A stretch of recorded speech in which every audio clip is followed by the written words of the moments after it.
SudoSwap brings 0% royalty fees to the NFT space, and people have thoughts. BookGames falls below 0.1 ETH, and Gary gives goes galore. Try saying that 3 times fast. I'm Busy NFT, you're watching all things Web3.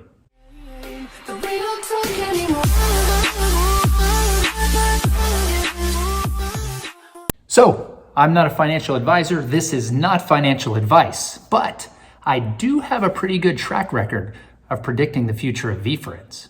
First, in July, I wagered that the wine cellar scene would be the NFT token required for the August event in New Jersey. Does that mean now that the wine cellar scene is connected to the August 21st date? Maybe it was just a lucky guess. Then I posted this last week. It's not a stretch to believe that Kalish may have shown Gary a great way to monetize his IP in the online betting industry. So if we combine Kalish with DraftKings, the online gaming patents, the fantasy football hints, and the fact that the NFL regular season starts in September, we could be looking at a pretty cool Q4 activity. 2 days later, Gary announced a partnership with Matt Kalish and DraftKings for fantasy football. 2 for 2? Now, do you remember this video? And can VeeFriends get their own private island? Wait, what, you didn't see that? You don't have notifications turned on? Yeah, let's fix that. Okay, thanks, yeah. And here's the latest from Gary as of today, where he's touting the Fun Island scene. I'm not saying we're getting an island, but I could see Gary renting one for a party in Miami in December. Welcome to my home. Bienvenido. Now, on to today's main topic, which I think is extremely important for Web3. We all know the idea that NFTs give artists control over their work in perpetuity via royalties. But what if I told you that the royalty fee is actually avoidable? It's kind of just been standard practice in Web3 since NFTs became a thing. Content creators needed steady income to be able to build, and royalties met that need. But what would happen to NFTs if creators weren't able to require that you pay royalties on their work? Well, it looks like the time has come to find out.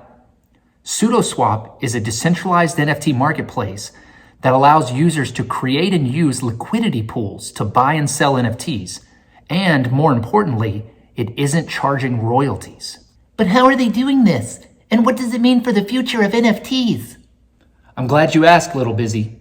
Apparently, royalties aren't really part of the smart contract. Instead, the NFT marketplaces like OpenSea and LooksRare enable creators to set and collect royalties on their sales. Even our beloved Beeple argues it isn't possible to enforce royalties on-chain. To this point, it's actually surprising that we haven't seen competition driving fees down sooner, as the market was obviously hungry for it. SudoSwap just skipped the competition part and went all the way out of the gate. And the market responded, giving the platform almost 6% market share in about a month of operation. SudoSwap has already done over $10 million in trading volume within 1 month of launch. Compare this to Coinbase's NFT marketplace that's been out for 4 months and is still under $7 million. For those wondering, I only saw one VeeFriend NFT listed on SudoSwap, but it's likely just a matter of time.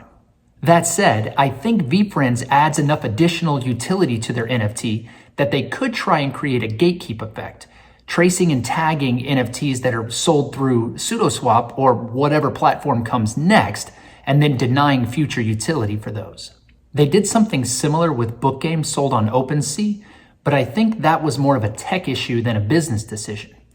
If you want more information about that, here's a video that I did back then. Obviously, this has divided the NFT community over whether this is cheating artists and destroying the NFT space as we know it, or if this is just good business and driving Web3 toward mass adoption. I know you've got thoughts, and I want to hear them in the comments below, right after you hit like and subscribe. Thanks. BookGames! Everybody wants a little BG love, and I'm going to give you some right now because Lord knows that Gary isn't giving any. In case you don't remember, there was never a mint for BookGames. Everything was either airdropped to people who bought Gary's latest book 12 months ago, or you bought on secondary. Did you know there are 12,409 unassigned BookGames tokens. These are people who bought the books but have never claimed their free NFT. Say what?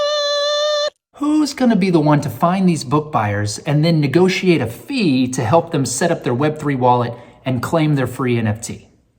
If you do this, I only want 10% for the idea. I'm a huge fan of BookGames because BookGames is forever, right? But even I know that Gary isn't focused on BG right now. If you're thinking long-term, BookGames is great. But if you're wanting to get in on the current events, VF1 and VF2 are the better play. I don't think he's going to do anything with BookGames until he's working on a V-coin or some other currency play. At least he isn't lying to us with fake hype just to get royalties on worthless trades. Your mom goes to college. In the meantime, Gary has been hinting at VF2 giveaways. He's talking about patience, but just gave away a VF2 evolving pose. This is going to be the first of many giveaways coming over the next few months. If you remember, all VF1 holders received a free evolving pose VF2. And don't forget, Gary owns over 900 VF1s. Just like with VCon tickets, Gary's going to be doing giveaways to build hype and interest in VF2s. Your best chance to catch one of these is to stay close to the Discord and turn on notifications for Gary's posts. He also told VF1 spec holders to, quote, get ready. Again, all VF1 spec holders received a free VF2 spec NFT. Psst, some of Gary's 900 VF2s are also specs that he claimed during the mint in April. The next few months are going to be steady with announcements, from Snoop to VCon to more compete and collect editions. Stay tuned, and I'll bring it all right to you, right here. Until then, Web3 is the future, BookGames is forever. See you next time. Thanks for watching. We don't talk anymore.